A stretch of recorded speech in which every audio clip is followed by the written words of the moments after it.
તીર્થનો ઇતિહાસ ભાગ 5 વિક્રમ સંવત 2007માં ઉપર જણાવેલો જીર્ણોદ્ધાર થઈ ગયા બાદ એક વખત પૂજ્ય શ્રી સંઘસ્થવીર શાંત તપોમૂર્તિ વયોવૃદ્ધ આચાર્ય દેવ શ્રીમદ વિજય સિદ્ધિ સુરેશ્વરજી મહારાજા તે અવસરે પન્ન્ય શ્રી સિદ્ધિ વિજયજી ઘણીવાર વિહાર કરતા શ્રી માતર તીર્થના દર્શનાર્થે પધાર્યા. તે વખતે દર્શન કરતા કુદરતી રીતે એ જ તપોમૂર્તિ આચાર્ય દેવને થયું કે શ્રી મૂલનાયક ભગવાન શ્રી સુમતીનાથ પ્રભુની બેઠકમાં કાંઈક ફેરફાર કરવાની જરૂર છે. માતરથી તેઓશ્રી વિહાર તો કરી ગયા, પણ આ વાત તેઓશ્રીના દિલમાં બરાબર ઘર કરી ગઈ હતી. વિક્રમ સંવત 2005માં તો આ વાત તેઓશ્રીને વારંવાર યાદ આવવા લાગી. આથી તેઓશ્રીએ અમદાવાદ દોશીવાડાની પોલમાં આવેલા સુબાજી રવચંદ જયચંદ જૈન વિદ્યાશાળાના ટ્રસ્ટીઓને પોતાના દિલની વાત કહી. ભવિતવ્યતાના વિષયે વિદ્યાશાળાના ટ્રસ્ટીઓને પણ શ્રી માતર તીર્થના જીન મંદિરના મૂળ ગભારામાં ઉતારવાનું મન થયું. શ્રી માતરના સંઘે પણ જરૂરી સહકાર આપવાનું કબૂલ કર્યું. પૂજ્ય વયોવૃદ્ધ આચાર્ય દેવના સદુપદેશથી જીર્ણોદ્ધાર માટે જરૂરી નાણાંની સગવડ પણ થવા લાગી. આથી જીર્ણોદ્ધાર કામ શરૂ કરવા માટે પૂજ્ય આચાર્ય દેવશ્રીની પ્રેરણા અનુસાર વિક્રમ સંવત 2006ના માગશર સુધી છઠના શુભ દિવસે વિધિપૂર્વક ભગવાન શ્રી સુમતીનાથ સ્વામીજી આદિ ભગવંતોના શ્રી જીનબિંબોને ઉત્થાપીને મંદિરમાં અન્યથા પધરાવવાની શુભ ક્રિયા કરાઈ.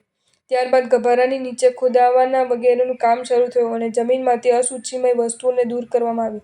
લગભગ 1.5 લાખ રૂપિયાના ખર્ચે મૂળ ગભારો મોટા એક શિખર સહિત તૈયાર કરાવવામાં આવ્યો.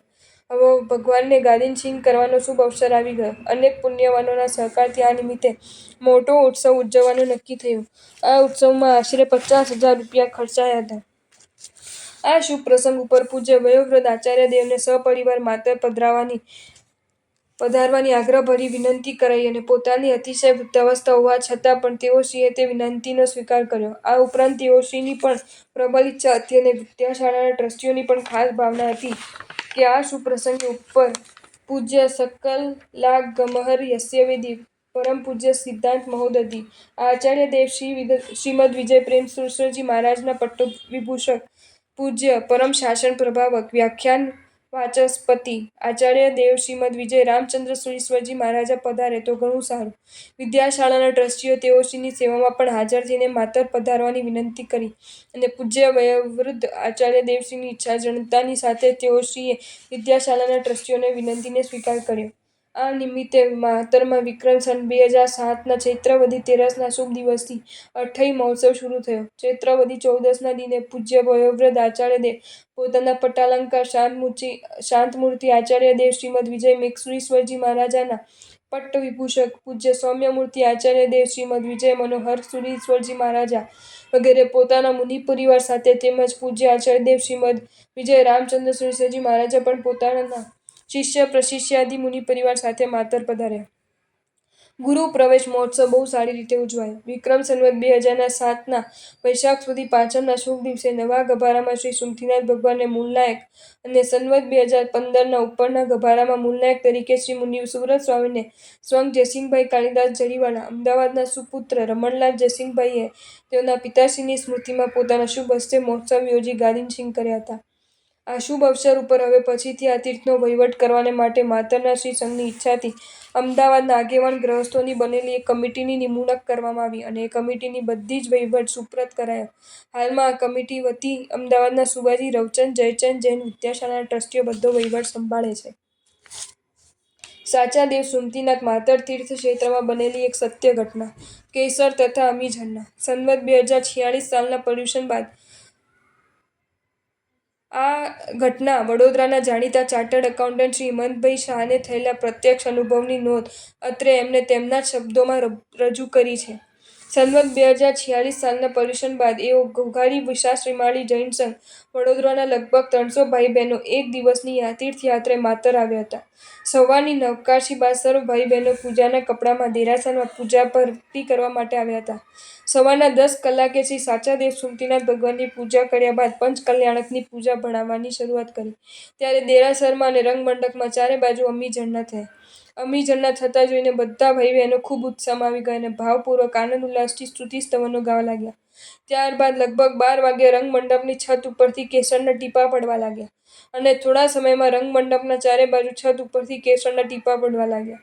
રંગમંડપમાં રહેલા ભાઈ બહેનોના માથા ઉપર કપડા ઉપર કેસરના ટીપાં પડવા લાગ્યા અને વાતાવરણ બહુ જ ભક્તિમય બની ગયું. દેરાસરમાં આનંદ, ઉલ્લાસ, હર્ષ અને ભાવમય ભક્તિમય વાતાવરણ બની ગયું. કેસર અમી ચડનારની જાણ થતાં સંઘના ભાઈ બહેનો પણ શ્રી સાચા દેવ સુમતીનાથ ભગવાન દર્શનાર્થે પધાર્યા. બપોરનું જમન ભૂલીને સળ ભાઈ બહેનોએ બપોરના 4 કલાક સુધી દેરાસરમાં કેસર અમી વર્ષા વચ્ચે ભગવાનની ભક્તિ ભાવના કરી. સાંજે ફરી સમૂહમાં શ્રી સુમતીનાથ ભગવાનનો જાપ શરૂ કર્યો. ફરી કેસર અમી ચડના શરૂ થયા. લગભગ રાત્રે 10 કલાક સુધી આ પ્રમાણે કેસર અમી ચડતા હતા. ખરેખર આ એક અવર્ણનીય, ક્યારે પણ ન જોયો હોય એ અનુભવ્યો હોય તેવો પ્રસંગ હતો. દેવો પણ ઝંખે દર્શન એવા અદ્ભુત ચરિત્રના સ્વામીની સાધ્વી શ્રી પદ્મશ્રી મહારાજશ્રીની જય હો. વિક્રમ સંવત 1268માં ખંભાત જેવા ગામમાં કરોડપતિ દીકરાના ઘરે દીકરીનો જન્મ થયો.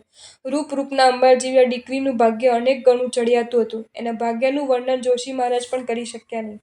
હેત પ્રીતથી ઉભરાતા સ્વજનોના એક હાથમાંથી બીજા હાથમાં ખેલતી કૂદતી દીકરી મોટી થવા લાગી. દીકરીના દાદા દરરોજ સવારે પ્રભુ દર્શન કરી ગુરુ મહારાજને વંદન કરી ઘરે આવતા. એકવાર પ્રભુજીના દર્શન કરવા જતા હતા ત્યારે પૌત્રી પદ્મલક્ષ્મીએ સાથે આવવા જીદ કરી. દીકરી પદ્મલક્ષ્મી દાદાના દર્શન કરી ઉપાશ્રયમાં ગુરુ મહારાજ પાસે આવી.